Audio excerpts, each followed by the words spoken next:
Welcome, my friends. My name is Keith Johnson, founder of Biblical Foundations Academy International. Our mission is to inspire people around the world to build a biblical foundation for their faith. Actually, I am presently on the other side of the globe from my normal location in Charlotte, North Carolina. I'm in what I call the Far East Initiative. Been doing things over in this part of the world for the last 3 years or so.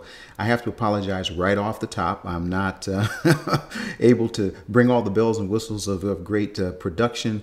I'm on a borrowed time in a difficult place with a whole bunch of people not far from me right now. You might hear dogs barking, cars beeping, construction. I'm going to do my best to give you a quality presentation on what I'm calling the top 10 responses to alternative facts regarding the name Yehovah or Yahweh.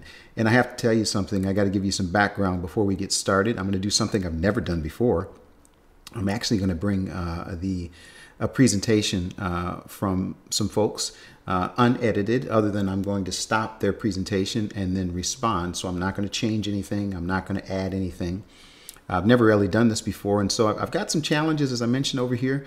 You might hear any number of things. Like I said, I don't have the best quality regarding sound and lighting, but I do have quality as it pertains to this presentation. So I really want to give you a little more background to why I'm doing this. About a year and a half ago, I was presented a video, and after watching about a minute or two of the video, I just realized I couldn't continue, just because it didn't seem that the video, though it was addressing some issues that I've been a part of, it just didn't feel, to me, it felt kind of like a drive-by teaching.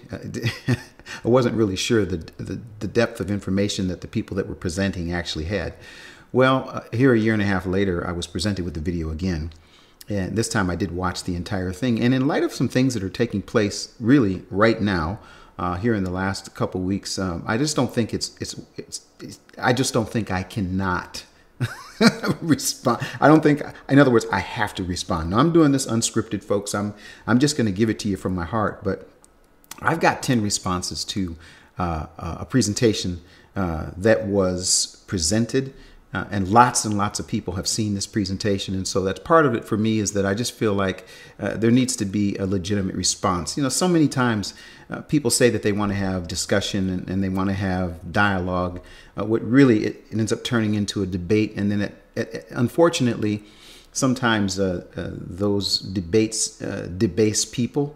So I'm not going to do that. But I really think it's important for me to give it to you the way that it was presented to me. So I'm not going to, as I mentioned, I'm not going to change anything regarding what they presented, but I am going to insert within their presentation my top 10 responses to what I call alternative facts. The issue for me is that these presentations are created and all sorts of things are said, and oftentimes there's not accountability. So because I was involved in the basis for why they're presenting, though they didn't say my name, of course, but I've been involved in some of the research as it pertains to this important topic, they sort of, like I said, did a drive-by. So I'm going to give them a chance to first respond. So the video will play, I'll stop it, I'll make my response. So let's get started with the first section. Well, this is Pastor Randy from the land of Israel. We are in the city of Jerusalem. Beautiful, beautiful place at a park near the old city, Jerusalem. I have a very special guest with me today, Elder Don Esposito. And Don, today I want to talk about something very specific, and that is the name Yehovah. It's becoming more and more popular within the U.S. Many people believe that this is the name of our Father in heaven, and you say, no, it's not. Yes. And you have evidence to support this. So I know it's from the Aleppo Codex, and you have some information about the Aleppo Codex specifically, as it pertains to the name of Yahweh, YHWH, Yod-Heh-Waw-Heh. So help us understand why you believe that the pronunciation Yehovah is not correct. Okay.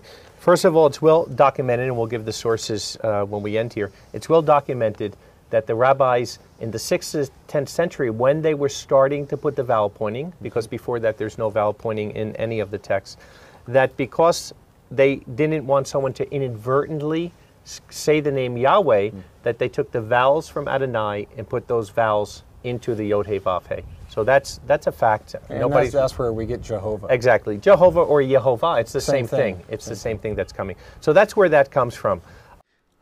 Response number one, I call this the jots and the tittles. And really, this is the basis for some confusion with people. It just seems that there's not an understanding of what the scribes are actually doing when as it pertains to placing vowels inside of words. Now, I want to say something.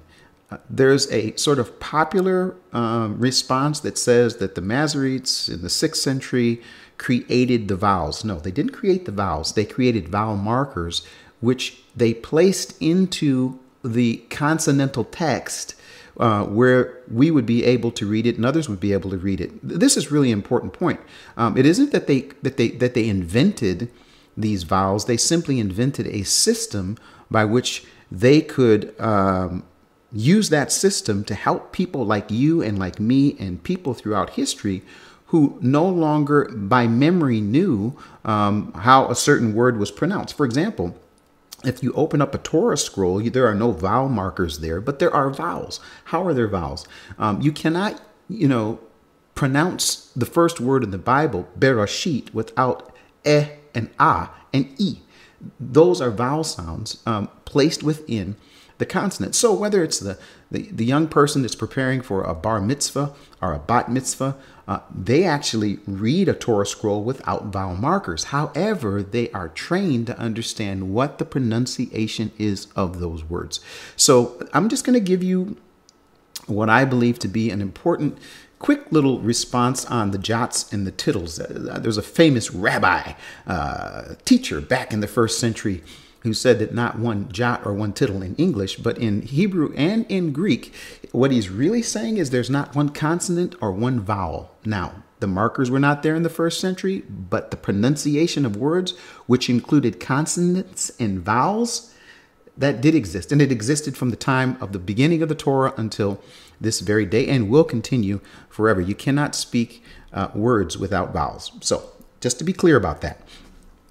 Now, here's what the response, here's the teaching. The teaching is the vowels placed within the word Yud, He, Vav, He are the vowels of Adonai. Now, don't get overwhelmed. I want to give you some information that you can check for yourself at the end of this. In fact, I want to say something.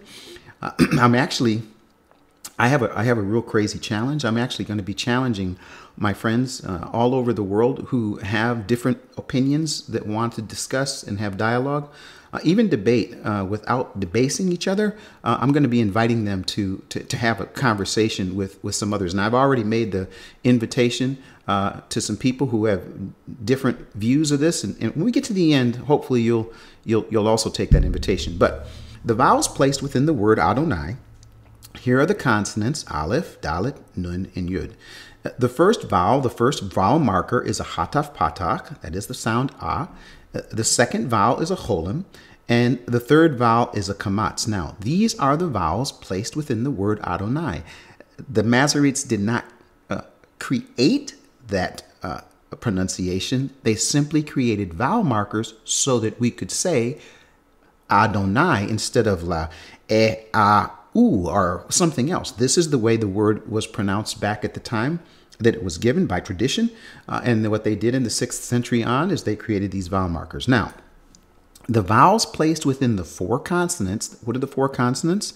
Yud, He, Vav, He, these 4 consonants, which many of you have seen and you're aware of and you understand. Some of you maybe aren't as clear about what those 4 consonants are, but we're going to be giving some information that will really, really help you. These are the 4 consonants, Yud, He, Vav, He.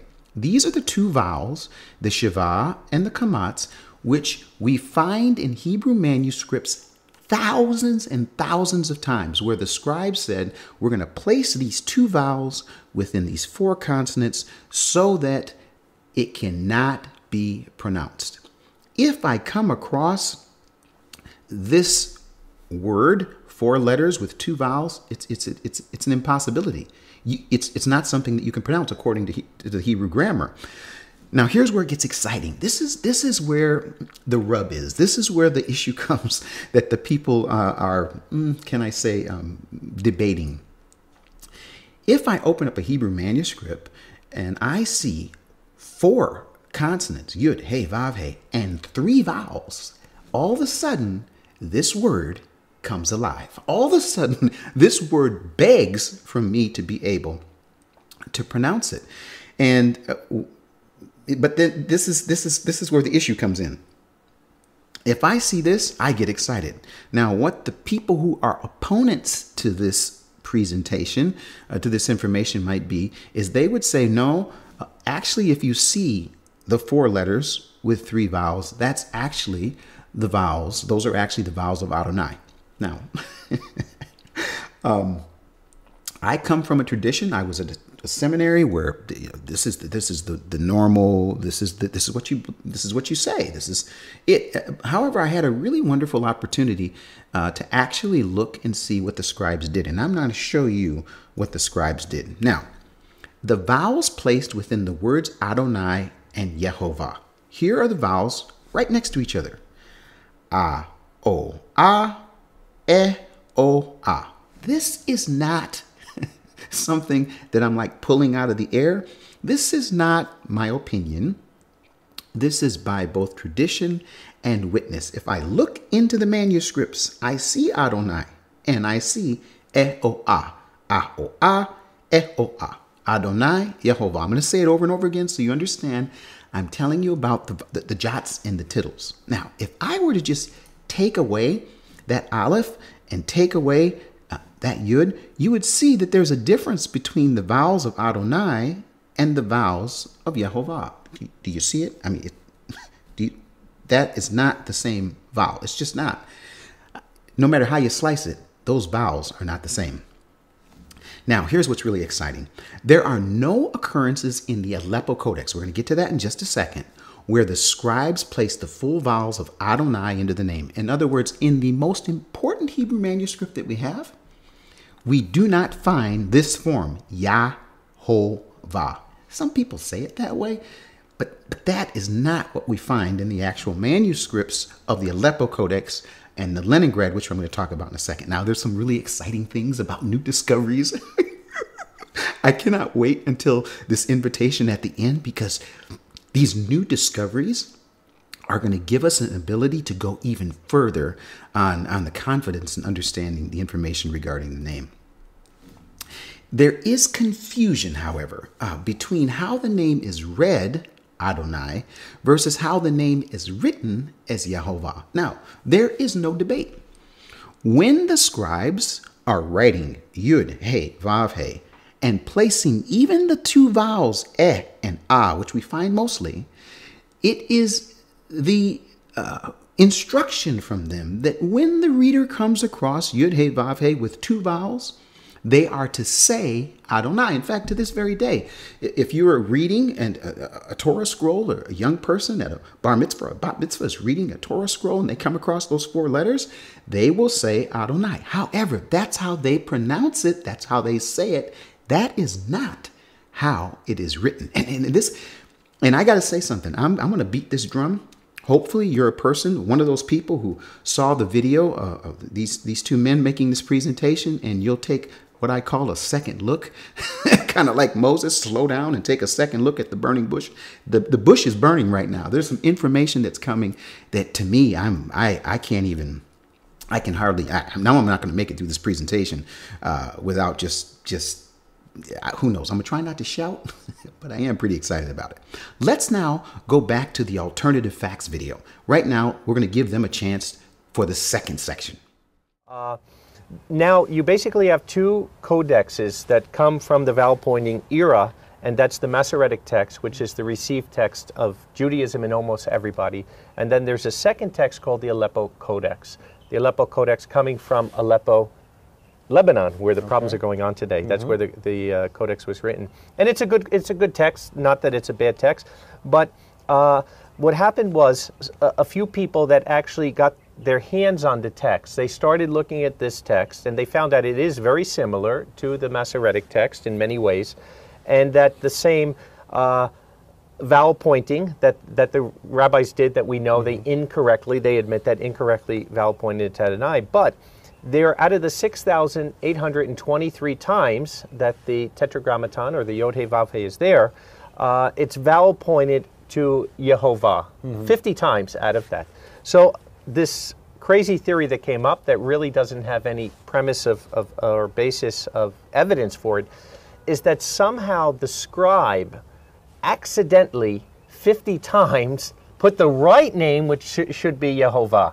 And I'll tell you why it makes no sense. Because over here in Israel, we've had the blessing that we know scribes. We bring our groups sometimes to scribes that teach you how they work and whatnot. Number one, you can't have a mistake in an official document that's a Torah document. What happens if there is a mistake? Usually what they'll do is if they can't cut the mistake out, like something like the name, they would not even cut it out. They wouldn't scrape it off. They would have to cut it out. They would literally have to cut it out and replace it. So if this is an official document, which the Aleppo Codex is, there's no way there's 50 mistakes to anything in there. You know, it just wouldn't be that way. So this mindset that somehow this scribe 50 times accidentally put the right pronunciation of Yehovah in there is absolutely preposterous, and there's just no premise of truth to it. Now, I call my response here a peek inside the books. When I first heard Elder Don talk about there's the Masoretic text and there's another text that's similar, I thought at that point, I felt like maybe he's never actually seen inside the books, which I'm actually going to give you a chance to look inside the books that he's referring to. I want to make a confession. I am one of the few people who actually got their hands on the text. Now, I have to tell you something. I want to show you the text that that he's referring to and what I got my hands on. To the left, you see the most important Hebrew manuscript. This is a copy of the most important Hebrew manuscript in existence, the Aleppo Codex. And to the right is the Leningrad Codex, which is the oldest, most complete Hebrew manuscript that we have, a Masoretic text that is complete. Now, for me, I have to give a little bit of history, an important history about these two Masoretic texts. The one to the right gives us the full Tanakh from Genesis all the way in through Chronicles. Or the English, it would say from Genesis through Malachi. In the Hebrew Bible, you'd be talking about Bereshit through Chronicles. So, but that is the full Tanakh. The Aleppo Codex is not complete. There are some parts that are missing. However, it is the creme de la creme, as they say, is the haketer, the crown. It is the best. It is the most amazing. It is the most important. This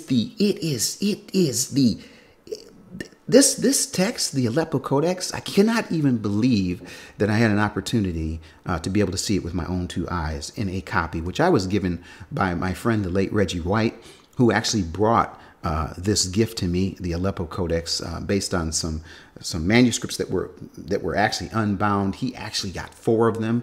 He kept one for himself. He gave one to Nehemiah Gordon, another one of the few people who got their hands on the text. Gave another one to our friend Kadri Ismail, and then he presented this to me. Now, I've got a wonderful story about this, which I'll go into depth on when we make our presentation on the Return to the Book conference. That's not what I'm going to talk about now, but these 2 manuscripts I've actually got a chance to look into. I did something interesting. I placed them on top of a piano because to me, they are music to my ears. To see it with my own 2 eyes and to be able to pronounce what the Masoretes have done by putting the vowel markers based on the tradition of how a word is pronounced, to be able to actually read it for myself has been an absolute, I mean, I can't even tell you, music to my ears. I think it'll be music to your ears also. Why I stopped the video a year and a half ago is I heard Elder Don say the Aleppo Codex is similar to the Masoretic text. That's an alternative fact. No, it's not similar. It is the crown of all Masoretic texts. It is it's like I say, the creme de la creme. They said it was a crazy theory, this idea that there were 50 places where the name is placed. I take a little bit of offense to that because it's actually based on looking into the received text, as he said, the text of Judaism and everyone else, the Masoretic manuscripts. And that's really the basis of the present excitement around the name is that this is not based on opinion. This is not based on Greek. This is not based on early Christian thought. This is based on actual manuscripts that not only can a few people see, but now you can see. I got to stop. Nehemiah Gordon and his team are doing something that is it's game changing, and they've allowed me to peek at some of the stuff that they've found they haven't even talked about. It really is a game changer. So my invitation to them and to others is, let's find a way to get some common ground regarding the same information. The scribes, here's what the scribes did. Let me slow down a little bit because I do get a little excited about this. The scribes inadvertently wrote the name Yud He Vav He and placed in the vowels that they understood that the name and how the name would be pronounced. Now, this happened. We see it in now, I think they say there's over 1,000 manuscripts where we find this. This is not a manuscript mistake. It's an error on part of it's not an error, but rather it's a scribal slip. Like kind of what I just said. I just did a slip. I slipped up. They're going like this, and they're saying, now remember, only put in 2 vowels, but in their mind, they know it's Yehovah, so they put Yeh and Va. It can't be pronounced. And every once in a while, who knows why, maybe they got caught up like I did. Maybe they went too fast, and they put in the full vowels. Now, when they did that, they had a major problem. What are we going to do about it? Now, here's what's so exciting is that people say, well, if they do that, that's a mistake, and the manuscript has to be thrown. Hey, this team, Nehemiah Gordon's team, they have uncovered some things that, like I say, are going to blow the alternative facts out of the water. There are mistakes that have been corrected in both the Aleppo and Leningrad manuscripts. You can actually see them today. So this idea that somehow that if the scribe had inadvertently put in the vowels of Yehovah, that somehow the whole manuscript part had to be cut out, that is not the case based on evidence. That theory is what I call an alternative fact. Here are the facts regarding what the scribes did in both the Aleppo Codex and the Leningrad. I consider them the 2 most important Hebrew manuscripts. There are other manuscripts that now have been discovered and that can certainly go alongside, and even historically. The reason I say, for me, the 2 most important manuscripts, one, the Leningrad manuscript is the basis of the Bible that I had in seminary that I brought to Israel and asked my friend Nehemiah Gordon. I said, hey, listen, do you know anything about the name Yud He Vav He? And he said, hey, do you have a piece of paper and pencil? And I showed him my Bible. He says, hey, that Bible you're holding is based on the Leningrad Codex. So for me, I've had this in my possession for 10 years before I ever really addressed it. And then, of course, the Aleppo Codex, having been given that gift, a limited edition of the most important Hebrew manuscript that we have in existence. Amazing. So here are the facts based on looking in those manuscripts. The Aleppo Codex has 7 places where the name has the full vowels Yehovah, where you see the consonants Yud He Vav He and the vowel markers O Shiva, Cholim, and Kamatz. Now, there is no question that the scribe that placed in these vowels knew how to pronounce the name. There's no question that historically the scribes knew how to pronounce the name. The issue becomes is that why is it that they don't always place the vowels and only sometimes? Again, the only thing that we can come up with at this point is that we knew that there was a ban, a prohibition from doing this, but sometimes it happened. It was like an oops, it's there now. And here's the amazing thing. Because it's there, it is not a mistake. This is the correct way to say it. So we're going to let it lie. We're going to let it live right there. We're going to let it be music to our ears. Here is an example of looking into the actual manuscript. You know, I did something really funny. It was funny for me, but it was purposeful while I'm here on the Far East Initiative. There's been so much excitement regarding these 1,000 manuscripts that Nehemiah Gordon and his team have discovered. So I called and I said, hey, Nehemiah, can you do me a favor? I'm now away from my library. I'm away from the manuscripts. I'm way over here, 7,000 miles away. Number one, do you have anything you could send me that has an example where you have the 4 consonants and the 2 vowels? He said, yes. Do you have anything where you've got Adonai with the full vowels within? Yeah, yes. Do you have anything where you've got the name Yud He Vav He with the full vowels? He said, yes. I said, hey, do you got anything, any manuscript where you've got the 4 consonants and the vowels of Yahweh? And there was silence.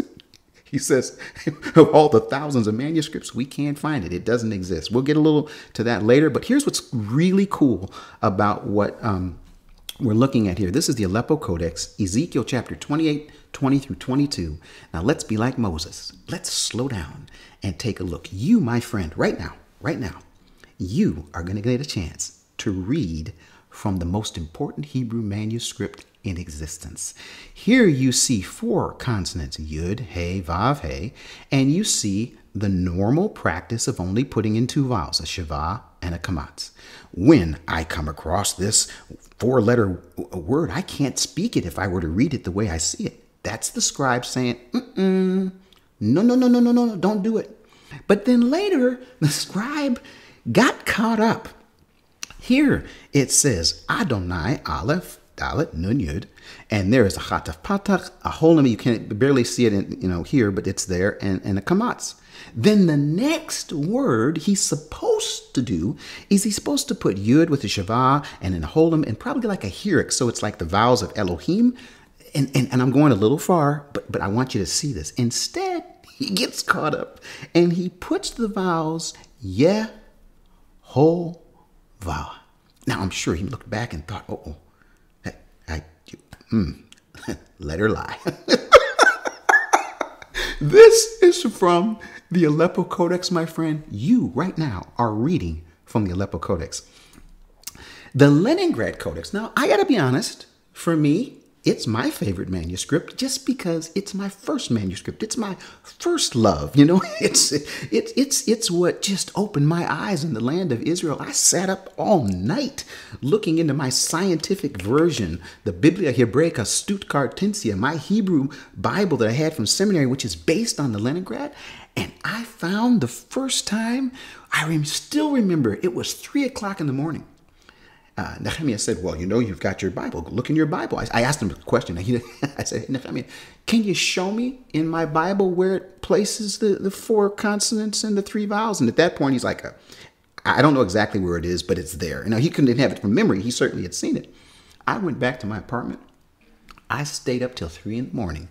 And the first time I came across it, I literally shouted at 3 in the morning. I was so excited. It was like it jumped off the page and smacked me in the face. I love to say that. Can I show you what I saw in my Hebrew Bible that's based on the Leningrad manuscript? I saw this. Vayomer Yehovah Elohim. Vayomer Yehovah Elohim. And Yehovah God Elohim said. This is Genesis chapter 3, verse 14. You can look in, if you have a Biblia Hebraica Stuttgartensia or the Leningrad manuscript, you can actually look in and see it for yourself. But right now, that's exactly what you'd see, a little blown up there.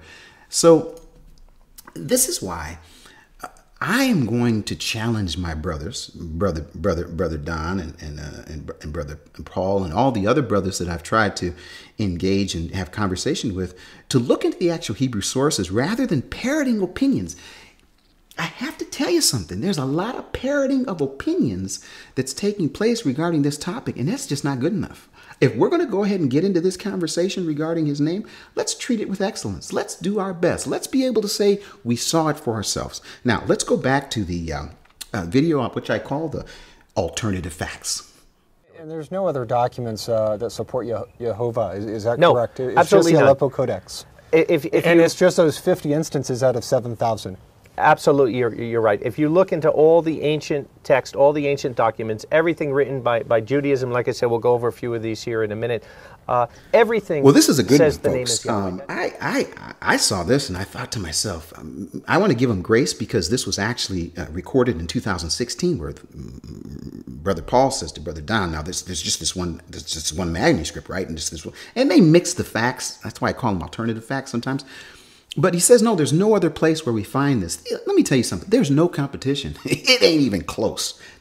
So what I want to do is I want to give a response to what they said. First of all, groundbreaking research has uncovered more than 1,000 biblical Hebrew manuscripts with the full name written as Yehovah. This is with the eyes of the team. Nehemiah Gordon and his team have done a phenomenal job. And why can they do this now?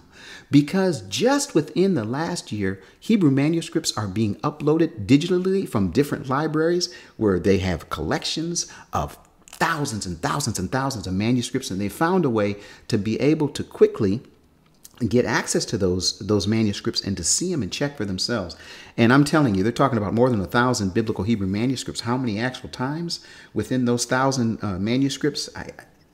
Thousands of times where the scribe said Yehovah. And again, the point is the scribe knew how the name was pronounced. Just like when they say Vayomer, he knows it's Vayomer. And of course, these are the vowels that they put in there.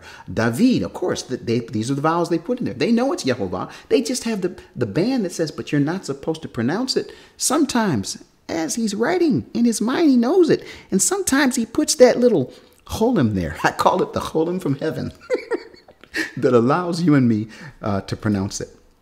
There are, let me say this to my brothers and sisters, there are no biblical Hebrew manuscripts or other ancient Hebrew sources that have been discovered that witness to the name Yahweh. That's just facts.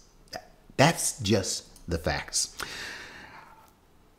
I came across something when I was doing a little research. Yahweh's Restoration Ministry happens to be one of those ministries that's real strong. They want to debate and they want to debase and they don't want to have a real dialogue.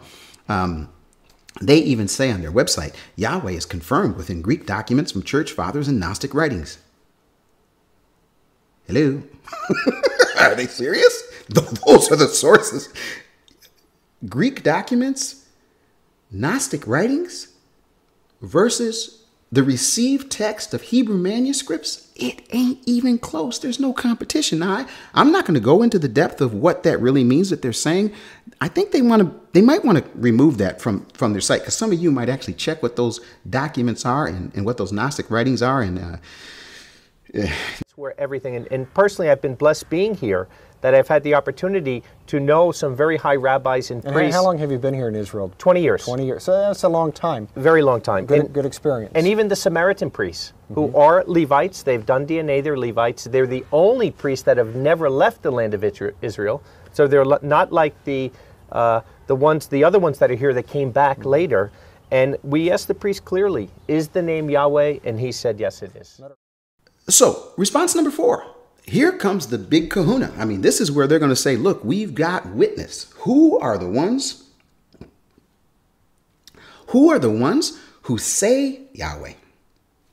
So he tells us, the Samaritan priests, again, alternative facts, talking about the Samaritans are the original Levites with DNA and they're still in the land. I'm not even going to go down that road. I will, however, tell you that the Samaritan priests in Israel say Shema, which means the name in Aramaic, just like many Jews say Hashem, which means the name in Hebrew. Now, is this based on me hearing it from someone else? No, I actually went and spent some time on Mount Gerizim with the number 2 high priest, the number 2 priest, rather, of the Samaritan community. And they're very open about what they think and their reasoning, and they're very strong about their history and that sort of thing. And again, this is based on, taking the time and the effort to go and to spend that time with them to ask that question. I will say this, and this is where I have to be really careful not to go much further than just responding. The Samaritans are the source of the pronunciation Yahweh. However, the foundation of this pronunciation is not something to boast about. If you really go into the depth of where that came from, again, that's one of those things they really might want to look at the sources and see it. And I think that might cause there to be let's say a second look regarding this. That's my hope, is that we can at least begin to look together at some of this and see if we can't find some common ground. So back to the alternative facts.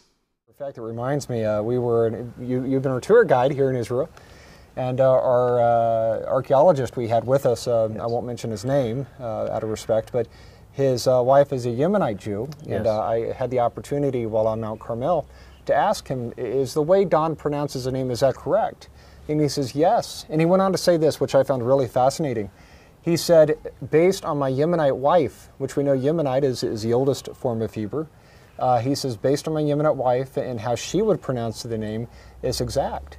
Yes. And I was just amazed. Number one, that he confirmed that, being a Jew, because most Jews won't. And two, that we had the opportunity not to hear just from any Jew, but from a 30-year archaeologist married to a Yemenite wife, a woman. I mean, it's just incredible, in my mind, validation of the name Yahweh. So, you know, we know the name is Yahweh. And, share with us some of the other references, because I think your explanation on the Aleppo Codex is good. Yes. It's very, very important for people to realize that out of almost 7,000 times, only 50 times, and I think your point too with the Jews would not allow a mistake to go by. They were very meticulous with these manuscripts, and it's unthinkable that they would make 50 mistakes. A scribe, an official scribe. And just let it go. Exactly. I cannot believe that. So the theory, as you said, is just really crazy, and really without any scholarly evidence whatsoever to support it. Response number 5. You know, this is really interesting. People that don't say, maybe understand completely all that's going on with languages will say that, you know, they'll hear something that's Arabic and somehow say that Arabic is the oldest. And I call this the Arabic influence. The Yemenite Jews speak a dialect of Hebrew that is not, somebody say not, the oldest form of Hebrew. The Yemenite dialect was influenced by Arabic. This is something that they can actually see for themselves. There are sources that will give them this information. But again, this is kind of where you get caught up. You know, this sounds the best. They use it this way. And this is from the Yemenite Jews. And the Yemenite Jews have an older tradition, an older way of pronouncing.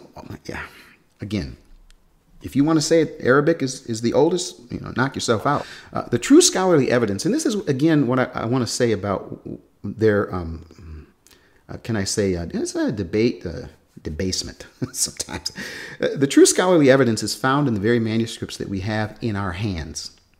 These, Elder Don and Brother Paul, are the authoritative Hebrew sources. Now, if you want to talk about opinion, if you want to talk about Greek, if you want to talk about the church fathers as the source of authority, then there really is no dialogue. But if we want to use at least what even Elder Don said, you know, these are the authoritative sources of both the Jewish community and everyone else, the Masoretic text, then let that be the basis. Let's get back to the alternative facts video.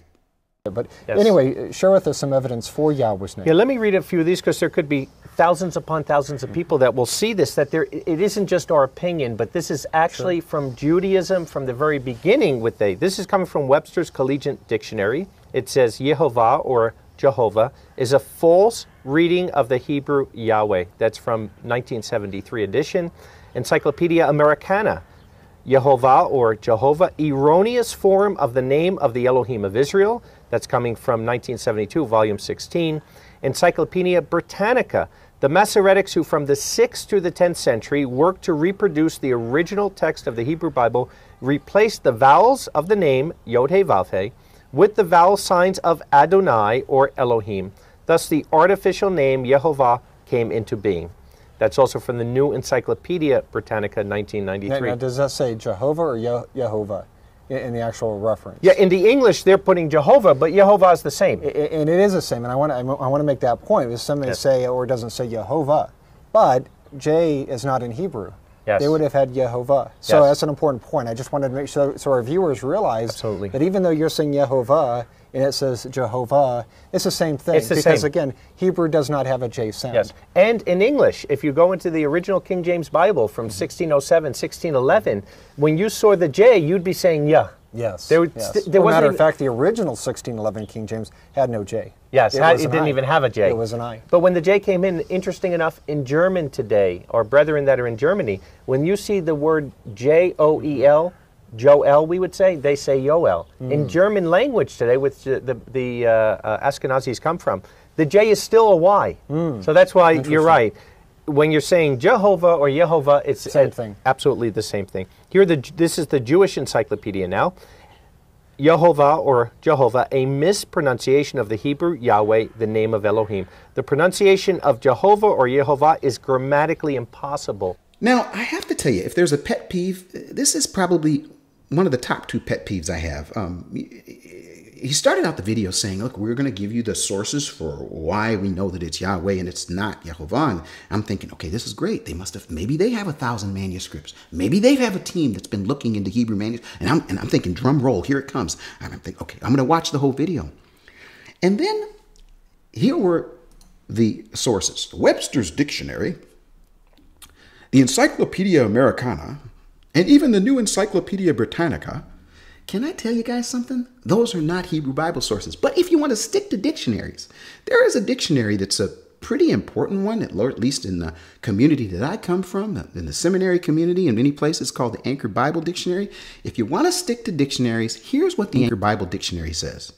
Yahweh, according to the Anchor Bible Dictionary, is a scholarly guess. And if you get into the real details of this, and I think we're going to do this if we can have this dialogue and this discussion. If we really get into it, I don't want to overwhelm those of you that have just came across this and saying, hey, give me the top 10 reasons. It really is real clear why that's a scholarly guess. There's actually grammatical a basis for what the Anchor Bible Dictionary is saying. Let's go back to the alternative facts video. Which is another thing. And remember, in Hebrew, the word hova means ruin or destruction, mischief. right? I think mischief is in it, but yeah, absolutely. Well, and if there's another pet peeve for me, it's response number 7. I called it a weak approach based on the Strong's Concordance. Did you get that? A weak approach based on the Strong's Concordance. I cannot tell you how many times I have had people come to me and say, the Strong says, the Strong says, the Strong says. And there's nothing wrong with the Strong's Concordance. It's an amazing work. It gives you the ability to see a word and where it's used, how many times throughout the entire Bible. It is not a lexicon. So here's the one that they do. This is the one they love to beat this horse. The word Hovah, which is a feminine noun, has no grammatical connection to the name Yehovah, which is a proper noun. They each come from separate and distinct Hebrew roots. Now, I wish I could go into depth about this right here. Let me just tell you, you've got to have a little bit of Hebrew grammatical understanding. You got to have a little bit of understanding of Hebrew grammar. I'm not going to get into it, but like I say, all of these sources will be made available.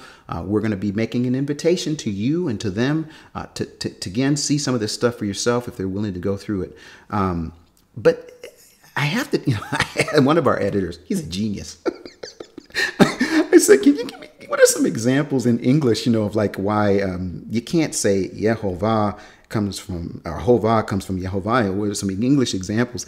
He said, well, think about the UCLA Bruins, he said. The UCLA Bruins, someone could say, you shouldn't be the Bruins because you have the word ruin. Classic. The other one he said was, it's not lawful. If you use the word lawful in English and you say, well, it's because of the word awful is in the word lawful, it can't be... He's a genius, I'm telling you. But it's an example of, and again, we'd have to go into some grammatical issues regarding Hebrew. And I wish this is what my brothers were doing, but that's clearly not what they're doing. When you talk about mischief and destruction, the name of the Father, that's disrespectful. That's part of the reason why I'm responding. So again, this common misconception is the result of using Strong's Concordance to make a lexical determination about the definition of the name Yehovah. It is a weak approach. Hey, we're getting close to the end here. Let's go back to the alternative facts video. The other thing, just real quickly, and maybe because time, the V or the Vav, I don't think we've mentioned that just yet, but that was added. That was Ashkenazi influence. Yes. The Sephardic Jews, the Yemenite Jews, they still use the Wa, or the W, not the V.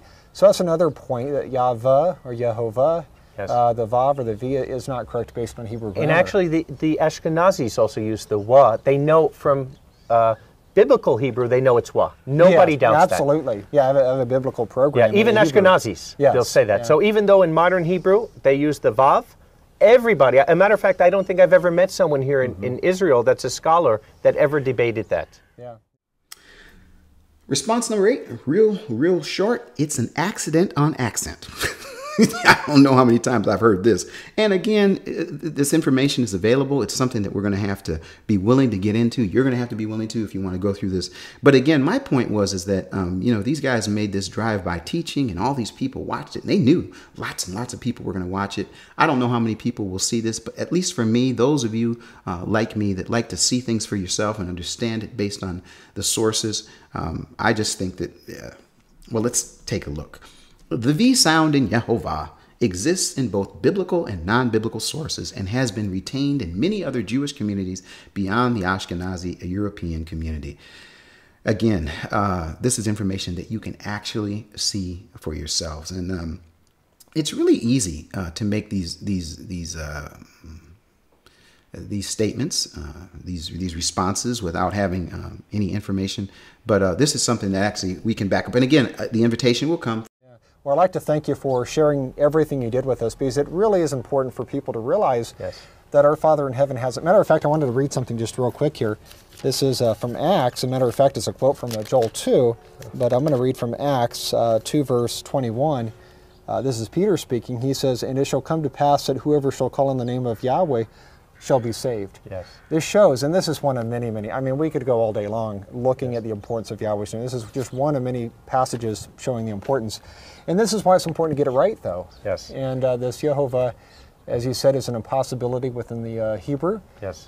Even within the original English. And what many people don't realize is that J was the last letter to be added to the English alphabet. So, again, it's just not right. And we would encourage anybody debating this name to really look into it, because it's an important, maybe the most important. I don't know what you think, but I think the name of our Father in heaven is maybe the most important aspect of our worship. Absolutely. Now, this one, I say save your breath, because sometimes people say, well, Yahweh allows me to feel the breath that, okay, I don't want to make fun of that. But again, it's not something that we see in the Hebrew sources. We cannot find this form, Yahweh, in the Hebrew sources. So I think this is really interesting, though, because at the end there he says, listen, the word Yahweh, and he's talking about the verse that's talking about Joel and salvation. I think this is a really good thing for us to take a look at. When the name Yehovah is combined with the verb Yoshia, that's a verb, it creates the name Yehoshua, which in English is Joshua. The meaning of this name is Yehovah saves. Now, wait a minute.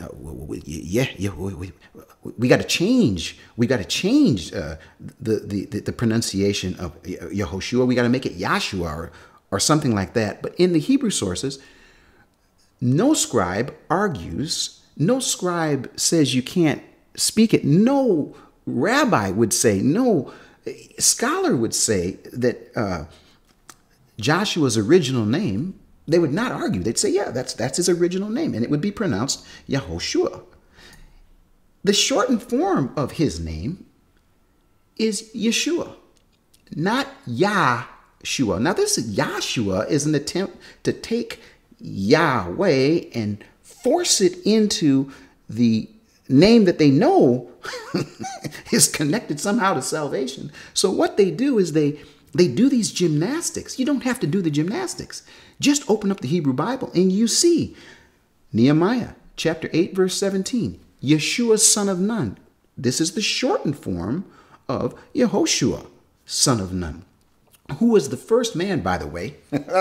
He was the first man that ever was given the combination of the name Yehovah.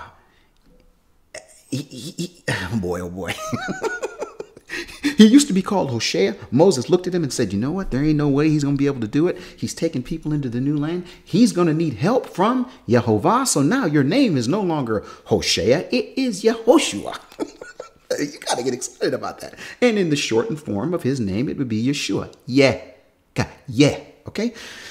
I know I'm getting a little excited. I'm way over here. I'm upside down in the earth. Blood's rushing to my head. Bear with me. We're almost done. Back to the alternative facts video. There's 68 references in the Tanakh where the shortened form Yah is used. So we know it's Yah. Yeah, absolutely. It's not Yeh, it's Yah. Yeah.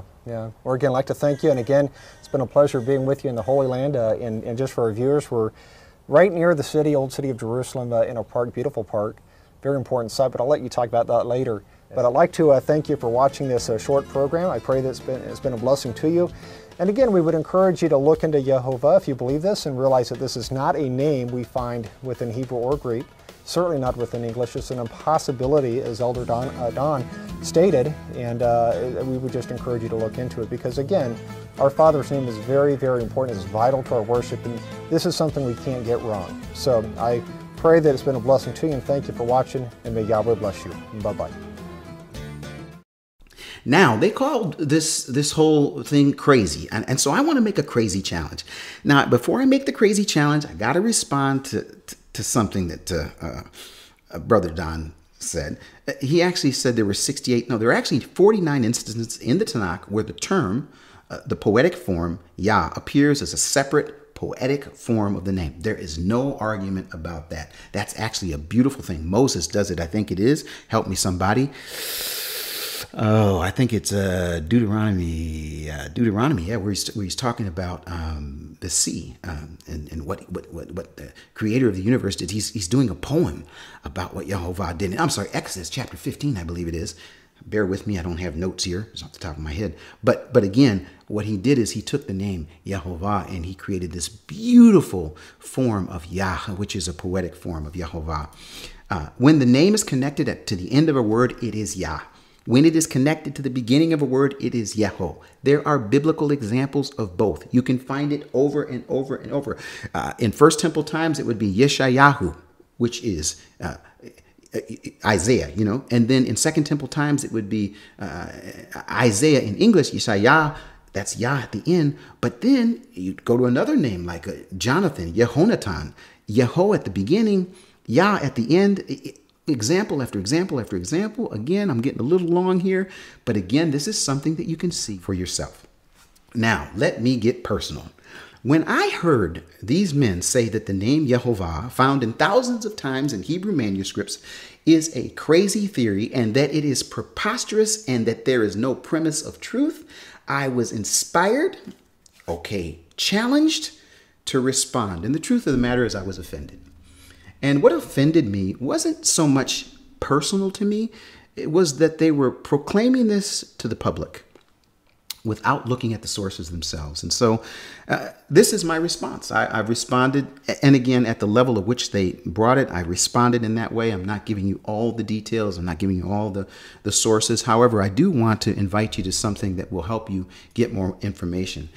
See, for me, folks, this is real important. I'm a Gentile. I am not someone who realizes anything. I don't have any, I shook the family tree and no Jews fell out, as they say. I don't have any Jewish blood that I know of.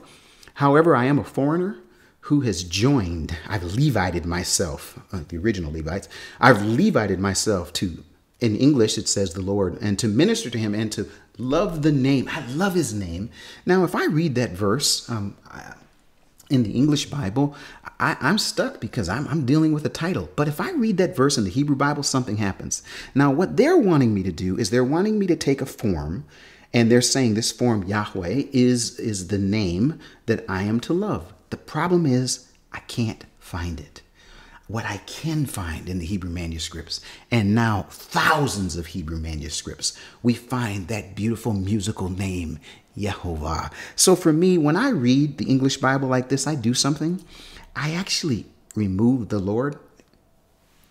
I don't say the Lord much when I'm reading. And for me, I pick up my Hebrew Bible. And then when I'm reading my Hebrew Bible, or when I look into the manuscripts, man, I can see it for myself, and I just can't help it. I have to proclaim his name. And so I would like to do something. I want to invite those in the know. That's like my two brothers who did their video, and those who know little or nothing, like some of you, and maybe you know a lot. I want to invite you to come with me. Look, it says I'm at a low battery, folks. I'm running out. Time is running out. It says low battery. From around the world for an encounter regarding the most profound, powerful, and praiseworthy name in existence. I want to make this invitation to you. And so in the description, hopefully by the time you see this, there's going to be a link to an opportunity to do something I have been working on for a while. I want to thank the Nehemiah and his team for what they've done. But 7 years ago for me, I've been working on this. And again, when they kind of were talking about the crazy theory, I took that as personal, because when I found those 50 times, I remember calling Nehemiah and saying, Nehemiah, 50 times. Now, since then, there's over 50. In other words, more and more information is coming out. We're learning more and more. Even some things regarding the traditional understanding of Adonai and all that, it's all coming. But folks, I'm here upside down in the earth. I got a low battery. I'm struggling over here doing the best I can. Hopefully you'll take this information. I'd like to show you the invitation. It's called The Name Explained, free interactive live webinar. I found the technology to do live webinars. I've invited Nehemiah and his team. I'm inviting Brother Don and his people. I've invited some other people that are maybe want to debate the issue, and I have no problem with that. But let's get together and find some common ground. So this is my invitation to you. The Name Explained, I think we're going to have it probably 3 parts to it. Part 1 is going to be on the genesis of the name. We are so excited about this. I'm actually on my way back to the United States a little bit, but I couldn't wait. I couldn't hold it. Had to respond, and take no offense, brothers, but I've responded according to the way that you've said it. And again, hopefully this is an invitation to them and to my brothers and sisters around the world to run into that name that is powerful. It's profound. It's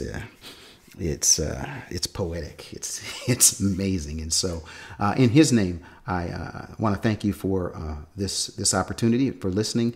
And until we meet again, may he, Yehovah, bless you.